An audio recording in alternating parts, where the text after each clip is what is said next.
అందరికీ నమస్కారం. ఈరోజు కథ ప్రేమ ఎంత మధురం, ఎపిసోడ్ 236, రొమాన్స్ ఇన్ ఆఫీస్.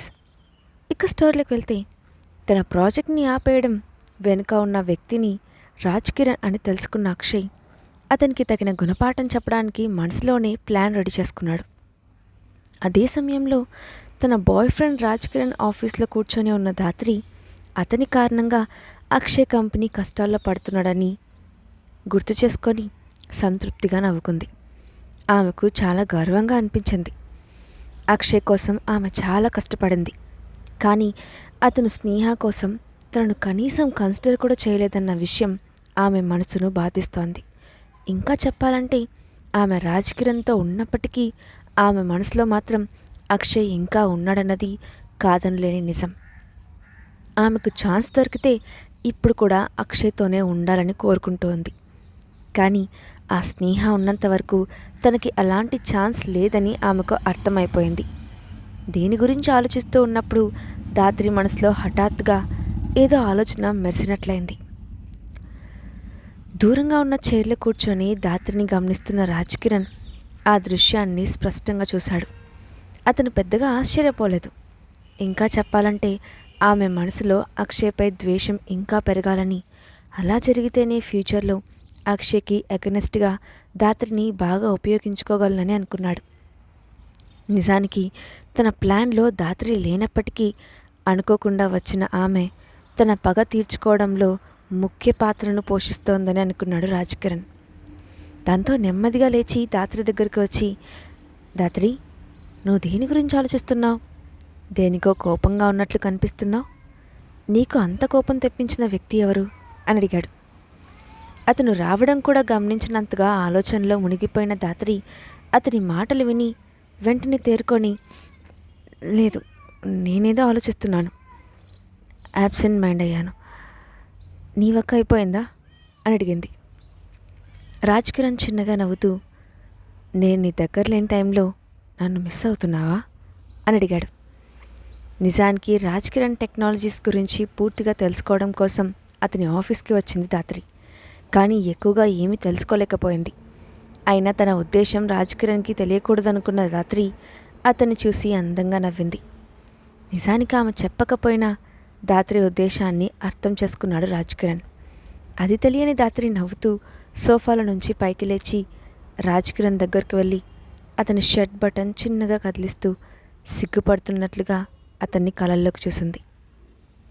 అప్పుడు రాజ్ కిరణ్, నాకు తెలుసు నువ్వు నన్ను ఎంత మిస్ అవుతున్నావో, నేను కూడా నిన్ను అంతే మిస్ అవుతున్నాను అని చెప్తూనే ఆమె చెంపలపై చిన్నగా చేత్తో రాశాడు. అతను స్పర్శ తాకగానే ఎంత కాదనుకున్నా ధాత్రి శరీరం స్పందించకుండా ఉండలేకపోయింది. ఆ విషయాన్ని రాజ్ కిరణ్ కూడా ఇట్టే పసిగట్టాడు. దాంతో వెంటనే ఆమె శరీరంపై తన చేతిని తాకించడం మొదలుపెట్టాడు. ధాత్రి శరీరం రియాక్ట్ అవుతున్నా మనసు మాత్రం లోపల భయంతో బిగుసుకుపోయింది. వెంటనే అతని చేయి పట్టుకొని ఆపుతూ, రాజ్, ఇది ఆఫీస్ అని గుర్తు చేసింది. అప్పుడు రాజ్ కిరణ్ వెంటనే నవ్వి తన పక్కనే టేబుల్పై ఉన్న రిమోట్ తీసుకొని బటన్ని ప్రెస్ చేశాడు. వెంటనే ఆ రూమ్ విండోస్, డోర్స్ అన్నీ క్లోజ్ అయిపోయాయి. అది చూసిన ధాత్రి కంగారుగా, రాజ్, ఏం చేస్తున్నావు? బయట అందరూ ఏమనుకుంటారు అని అంది. అప్పుడు రాజ్ కిరణ్ ఆమె ఒంటిపై ఉన్న డ్రెస్ని మెల్లగా రిమూవ్ చేస్తూ, ధాత్రి, ఇది నా ఆఫీస్, నువ్వు ఎందుకు భయపడుతున్నావు అంటూ ఒక్కసారిగా ఆమెను సోఫాలోకి నెట్టి ఆక్రమించుకోవడం మొదలుపెట్టాడు. ధాత్రికి అతన్ని దూరంగా నెట్టేయాలని అనిపించింది.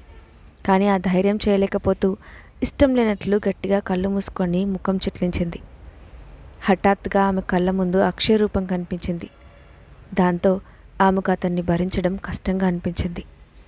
అదే టైంలో ధాత్రి ముఖాన్ని గమనించిన రాజ్ కిరణ్ ఒక్కసారిగా ఆగిపోయి, నువ్వేం ఆలోచిస్తున్నావు అని అడిగాడు. ధాత్రి వెంటనే కళ్ళు తెరిచి, ఏం లేదు, నేను నీ గురించి ఆలోచిస్తున్నాను అని అంది. దాంతో రాజ్ కిరణ్ ఒక్కసారిగా ఆమె దగ్గర నుంచి పైకి లేచి, లేదు, నీ బాడీ మాత్రమే ఎక్కడుంది, నీ మైండ్ ఏదో ఆలోచిస్తూ ఉంది అని అన్నాడు. ఆ మాటకు ధాత్రి కంగారు పడిపోయింది. వెంటనే లేచి రాజ్ కిరణ్ చేతిని పట్టుకొని, సారీ రాజ్, నేను కావాలని చేయలేదు, నన్ను క్షమించు అంది.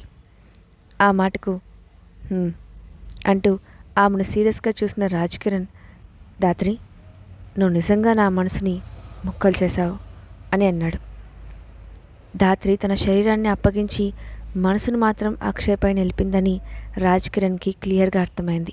అందుకే అతను ఆ సంఘటనను తన గౌరవానికి తగిలిన ఒక పెద్ద దెబ్బగా ఫీల్ అవుతూ ఆమెకు దూరంగా జరిగాడు.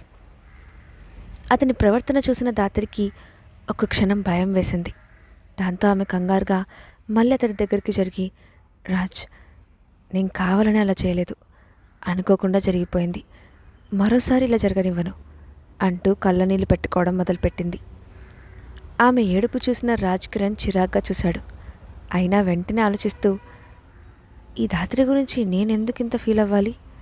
ఈమెను అవసరానికి వాడుకొని వదిలేయడమే తప్ప నా భార్యగా చేసుకోబోయేది లేదు కదా. అలాంటప్పుడు ఈ డ్రామా అంతా వేస్ట్ అని తనలో తానే సర్ది చెప్పుకున్నాడు.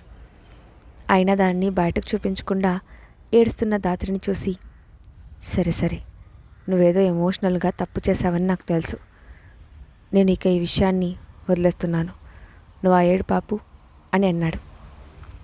అతను క్షమించాలని చెప్పగానే దాత్రి వెంటనే ఏడుపు ఆపేసి రాజ్ కిరణ్ వైపు కొంచెం ఆశ్చర్యంగా చూసింది. అప్పుడు రాజ్ కిరణ్, నేను ఇప్పుడు హఠాత్తుగా నా మనసు మార్చుకోవాలనుకుంటున్నాను. దానికోసం ముందుగా నువ్వు నాకు ఒక పని చేయాలి అని అన్నాడు. ఆ మాట విని దాత్రి షాక్ అయింది. దాంతో ఆమె అనుమానంగా, రాజ్, నువ్వేం చేయాలనుకుంటున్నావు అని అడిగింది. ఏం లేదు, నువ్వు ముందు కూర్చో, మాట్లాడుకుందాం అని అన్నాడు. రాజ్ కిరణ్ విషయం చెప్పకుండా ఆమెను సస్పెన్స్లో పెట్టాలని అనుకున్నాడు. దాత్రికి అదేంటో తెలుసుకోవాలని ఆత్రంగా ఉంది. అయినా అతను చెప్పకపోవడంతో వేరే మార్గం లేక అతను చెప్పినట్లు ఫాలో అవుతోంది. రాజ్ కిరణ్ నేరుగా వెళ్ళి తన చైర్లో కూర్చున్నాడు. దాత్రి తన డ్రెస్ సరి చేసుకొని రాజ్ కిరణ్ ఎదురుగా కూర్చుంది. అప్పుడు రాజ్ కిరణ్ మెల్లగా తల పైకెత్తి తన ఎదురుగా ఉన్న దాత్రి వైపు సూటిగా చూస్తూ, దాత్రి, ఒక ప్రశ్న అడుగుతాను, నిజం చెప్పు. నువ్వు నన్ను నిజంగా ప్రేమిస్తున్నావా అని అడిగాడు. ఆ ప్రశ్న వినగానే దాత్రి ఉలిక్కిపడింది. రాజ్ కిరణ్ నోటి నుండి అలాంటి ప్రశ్న ఒకటి వస్తుందని ఆమె అస్సలు ఊహించలేదు. ఇద్దరూ కలిసే ఉండడం నిజం ఉండటం వల్ల ఇక ఆ ప్రశ్న ఎప్పటికీ రాదని అనుకుంది. కానీ అతను హఠాత్తుగా అడగడంతో, of course, I love you అని హడావిడిగా సమాధానం చెప్పడం తప్ప ఆమెకు వేరే మార్గం లేకుండా పోయింది. ఆ మాటకు రాజ్ కిరణ్ చిన్నగా నవ్వి, నేను అలా అనుకోవడం లేదు దాత్రి, నువ్వు కేవలం ఆ అక్షయ్పై ప్రతీకారం తీర్చుకోవడానికి నన్ను వాడుకుంటున్నావని అనిపిస్తోంది అని చెప్తూ ముఖంలో అంతులేని బాధను చూపించాడు. అది చూసిన వెంటనే అలర్ట్ అయిన దాత్రి ముఖం సీరియస్గా పెట్టి, రాజ్, నువ్వు నన్ను ఎందుకు నమ్మడం లేదు? నేను నిన్ను నిజంగా ప్రేమిస్తున్నాను అని ఆమె చెప్తూ ఉండగానే రాజ్ కిరణ్ ఆమెను అడ్డుకుంటూ, చాలు అని అన్నాడు. దాంతో దాత్రి ఒక్కసారిగా ఆగిపోయి అతని వైపు ఆశ్చర్యంగా చూస్తూ ఉంది. అప్పుడు రాజ్ కిరణ్ మాట్లాడుతూ, దాత్రి, నువ్వు ఇలా నాతో ఎన్ని రోజులు అబద్ధాలు చెప్తావు? నేను నీకోసం ఆ అక్షయ్తో గొడవ పడ్డాను. కేవలం నీ ప్రేమ కోసమే ఇదంతా చేశాను. కానీ నువ్వు నాతో ఎలా ప్రవర్తిస్తున్నావో చూడు. నువ్వు నన్ను ప్రేమించకపోవడమే కాకుండా నాతో ఉన్నప్పుడు కూడా వేరొకరి గురించి ఆలోచిస్తున్నావు. ఇది ఎవరైనా తట్టుకోగలరా? అలాంటప్పుడు అర్థం ఏంటి? నువ్వు నన్ను వాడుకుంటున్నావనే కదా అని బాధగా చెప్పాడు. ఆ మాటలు వినగానే దాత్రిలో గిల్టీ ఫీలింగ్ వచ్చింది. దాంతో వెంటనే టేబుల్పై ముందుకు వంగి అతని చేతిని తన చేతిలోకి తీసుకొని, రాజ్, ఇది నా తప్పని నాకు తెలుసు, కానీ నువ్వు నన్ను నమ్ము. నేను ఫ్యూచర్లో నీతోనే ఉంటాను. నాకు కొంత టైం పడుతుంది అంతే, కానీ నిన్ను వదిలి మాత్రం వెళ్ళను, సరేనా అని అంది. రాజ్ కిరణ్ ఆమె మాటలు విని లోపల చిన్నగా నవ్వుకొని వెంటనే దాత్రి వైపు చూసి ముఖాన్ని బాధగా పెడుతూ, నిజమైన దాత్రి, నువ్వు ఇక అక్షయ్ గురించి ఆలోచించావు కదా అని అడిగాడు. అప్పుడు దాత్రి నవ్వి, నన్ను నమ్ము రాజ్, నేను ఇక అతని గురించి ఆలోచించను. కేవలం నా ప్రతీకారం తీర్చుకోవడం గురించి ఆలోచిస్తాను. అది పూర్తయితే మనం ఎప్పటికీ కలిసే ఉంటాం అని అంది. అప్పుడు రాజ్ కిరణ్ మరికొంచెం నటిస్తూ, దాత్రి, మా రాజ్ కిరణ్ టెక్నాలజీ గ్రూప్ వేదా గ్రూప్ను ఒక లెవెల్ వరకు ఎదుర్కోగలదు. కానీ ఈ విషయం మా నాన్నకు తెలిస్తే అతను నన్ను క్షమించడు. అందుకే అంటూ సగంలోనే ఆగిపోయాడు రాజ్ కిరణ్. అతను ఏం చెప్పాలనుకుంటున్నాడో పూర్తిగా అర్థం కాకపోయినా అక్షయ్పై ప్రతీకారం తీర్చుకోవాలని కోరికతో ఉన్న దాత్రి వెంటనే ఆత్రంగా ముందుకు వెళ్ళి, రాజ్, నువ్వేం చెప్పాలనుకుంటున్నావో నాకు చెప్పు. దీనికోసం నేను నీకు ఏదైనా సహాయం చేయగలనంటే ఖచ్చితంగా చేస్తాను అని అంది. అప్పుడు రాజ్ కిరణ్, లేదు దాత్రి, ఈ విషయంలోకి నేను నిన్ను లాగలేను. నీ ప్రతీకారాన్ని నేను తీర్చుకుంటానని ఇప్పటికే నీకు మాటిచ్చాను. కాబట్టి నేను నిన్ను మధ్యలో వదిలిపెట్టను. కాకపోతే మనకు ఫండ్స్ కొరత అని ఆగిపోయాడు. అది విన్న దాత్రి, నువ్వేమంటున్నావో నాకు అర్థం కావట్లేదు. త్వరగా ఏమైంది చెప్పు రాజ్ అని మళ్ళీ అతన్ని బలవంతం పెట్టింది. అప్పుడు అతను ఇక చెప్పక తప్పదన్నట్లుగా ముఖం పెట్టి ఆమె కళ్ళల్లోకి చూస్తూ, దాత్రి, నేనిప్పుడు అక్షయ్తో పోటీ పడుతున్న ప్రాజెక్ట్ కోసం ఫండ్స్ ప్రాబ్లం ఉంది. ప్రస్తుతం నా దగ్గర ఎక్కువ డబ్బు లేదు. కాబట్టి మీ నాన్నగారు ఏదైనా హెల్ప్ చేయగలరా అని అడిగాడు. మళ్ళీ అంతలోనే, దీని గురించి మీరేం భయపడాల్సిన పని లేదు.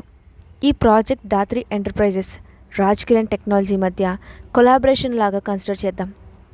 ఫ్యూచర్లో ఈ ప్రాజెక్ట్ సక్సెస్ అయితే ఆ ప్రాఫిట్స్లో సగం మీకు చెందుతుంది. అంతేకాకుండా ఈ ప్రాజెక్ట్లో మీరు కూడా కలవడం వల్ల మనం ఎప్పటికీ ఒకే ఫ్యామిలీగా మనం విడిపోకుండా కూడా ఉండొచ్చు. ఏమంటావు అంటూ ఆమె సమాధానం కోసం చూశాడు. ఆ మాట వినగానే దాత్రి కొంచెం సంకోచించింది. కానీ వెంటనే తేరుకొని ఆలోచిస్తూ, ఒకటి కావాలంటే మరొకటి వదులుకోవాల్సిందే అని అంటారు. అలాగే ఈ రాజ్ కిరణ్ ఇప్పుడు నాకు చాలా సహాయం చేశాడు. కాబట్టి అతను అడిగిన పని చేయడం పెద్ద విషయం కాదు అని అనుకొని వెంటనే నవ్వుతూ రాజ్ కిరణ్ వైపు చూసి, నువ్వు చెప్పింది నిజమే. నువ్వు ఇప్పుడు ప్రాబ్లమ్స్లో ఉన్నావు. ఇలాంటి టైంలో నేను వదిలిపెట్టి వెళ్ళను. తప్పకుండా నేను నీకు హెల్ప్ చేస్తాను. కానీ మ్యారేజ్ క్యాన్సిల్ అయినప్పటి నుండి నేను ఇంటికి వెళ్ళలేదు.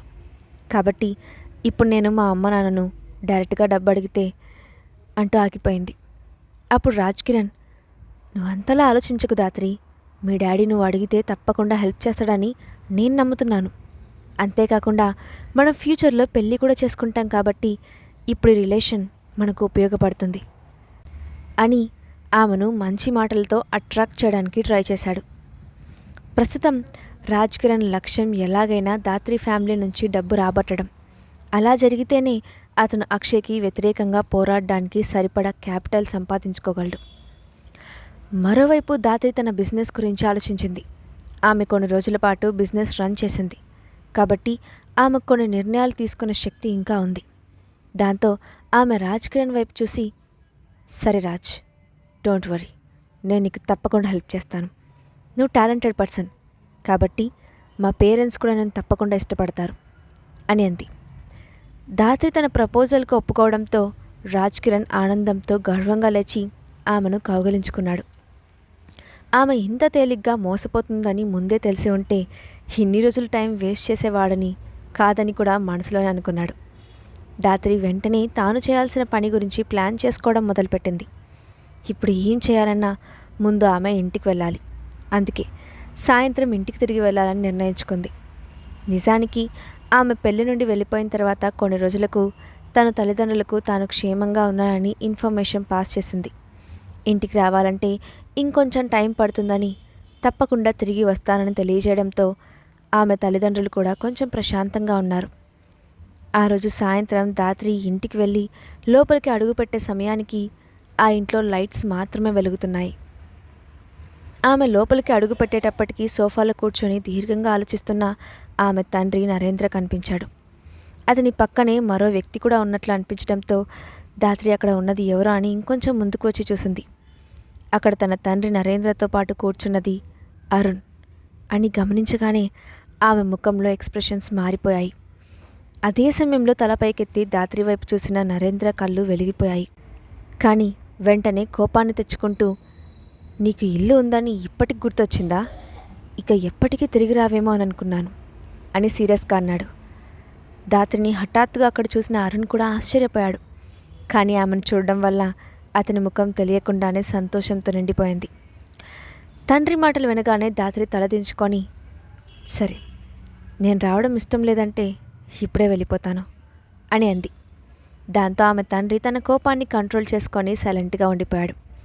ఇంతలో లోపల నుంచి వచ్చిన శకుంతల కూతుర్ని చూసి ఆనందంతో అమ్మ ధాత్రి అని పిలుస్తూ వెళ్ళి కౌగిలించుకుంది.